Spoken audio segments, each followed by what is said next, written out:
ඉරානයට එරෙහි හමුදා ක්‍රියාමාර්ග සඳහා ඇති විකල්ප පිළිබඳව මැද පෙරදිග ඇමරිකානු ඉහළම හමුදා නිලධාරියා වන බ්‍රැඩ් කූපර් විසින් ජනාධිපති ට්‍රම්ප්ට දැනුම් දුන් බව වාර්තා වනවා.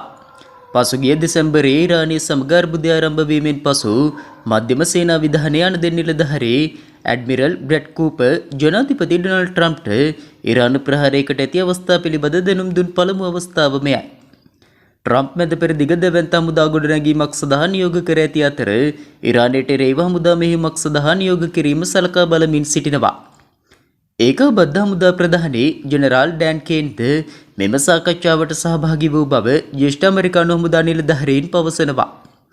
මේ අතර ඇමරිකා ඉරාන න්‍යෂ්ටික සාකච්ඡාවල තුන්වන වටය ජිනීවාහිදී අවසන් වූ අතර ට්‍රම්ප් යුද්ධයක් දියත් කළ යුතුද යන්න තීරණය කිරීමට පෙර රාජ්‍යතාන්ත්‍රික කටයුතු සඳහා අවසාන අවස්ථාවක් ලෙස මෙම අමුව ට්‍රම්ප් පරිපාලනයේ බොහෝ දෙනෙකු විසින් විස්තර කර සිටියා.